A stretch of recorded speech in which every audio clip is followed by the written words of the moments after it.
let's face it, everybody wants to take my allies out, so guess what? Yours aren't safe either. It's time for a good old-fashioned taste of revenge in the Big Brother house. And it's trio versus trio in what is truly a chaos timeline of a season. Dance party time! Everyone hit the stage! Dance until the music ends! That's so rude. Welcome to Oh Brother. I'm Anna Rumor with PopCulture, and I've been watching the feeds, I've been watching the episodes. I'm gonna fill you in on everything that's happening on Big Brother 26. Because who's got time to do that? Me, apparently. It was time to say goodbye to Quinn, my favorite little house disaster this week, and it came amid a really weird, history-making, unserious week that ended with a banger of a head of household competition. So buckle up, this week is gonna be super wild.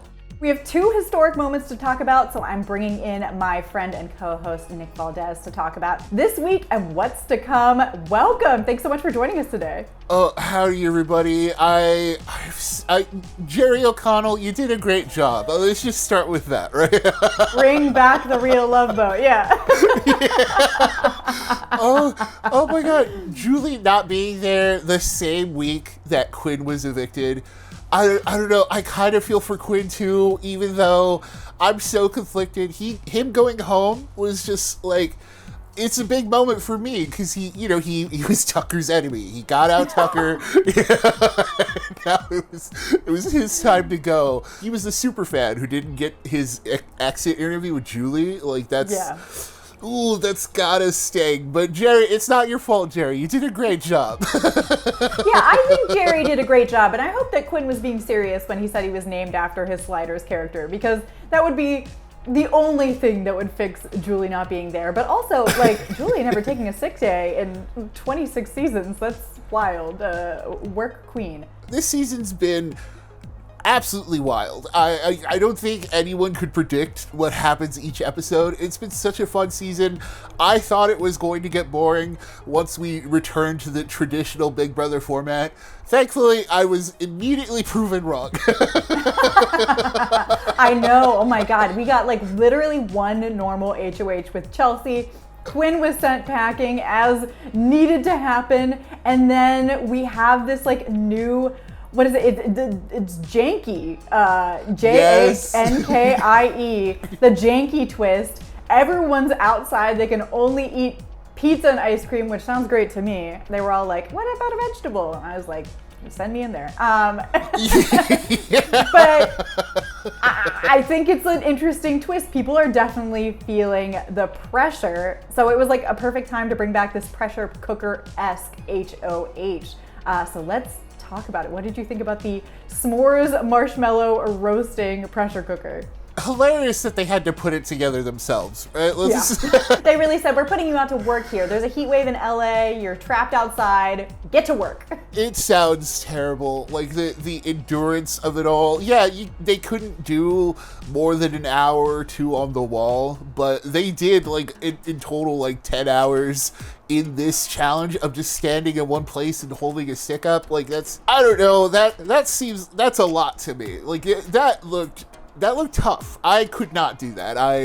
Not only you got to factor in body pains, but boredom. Jankie like continuously making them sing his song and stuff like that. It just sounds like torture.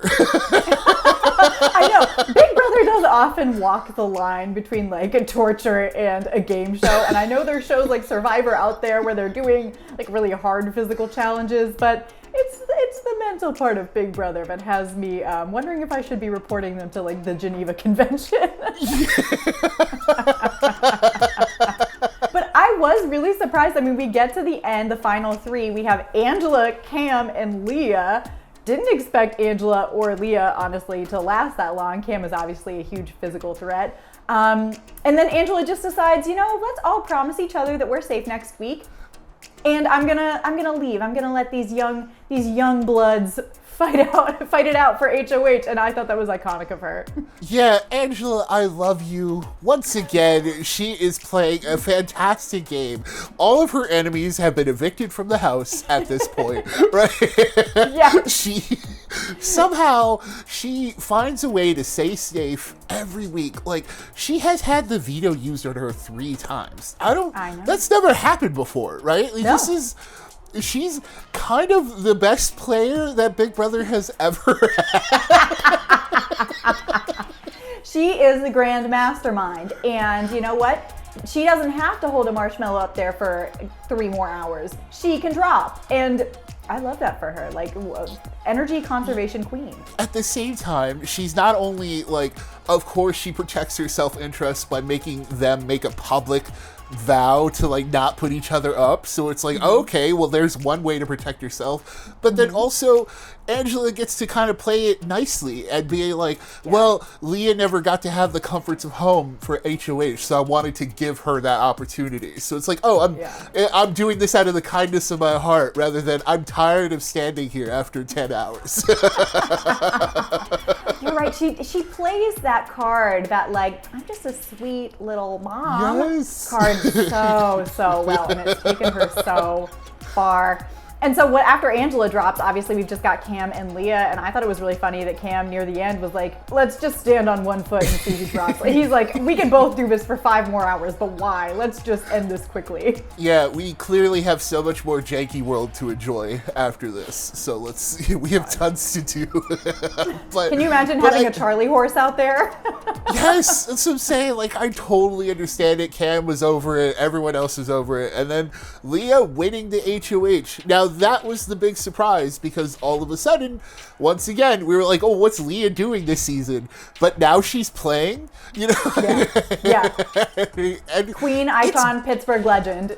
Yes, it's so great to watch. Like, she's playing at just the right time. Her allies might have gotten home, but I don't know. Now that she's kind of shaking things up for herself, I'm kind of really rooting for her right now. Me too. She's a fun player. I love that, like, she's in this for the money, and she makes it known. The fact that she's able to do all of this and taking aim at the core trio of T-Core, Rubina, and Chemo, that's a big move too. But also, as production has showed us, Leah's clearly missed the other trio at play. I know. I wish she had gone for, like, one of each of the different trios. I think that would have been a smarter move than doing Rubina and Chemo, because I mean, like, also T-Core is the head of that snake anyways, right? Like, Rubina has already said she's fine playing for America's favorite. And then Chemo's been on the block like 97 times, so that's not really a hard choice.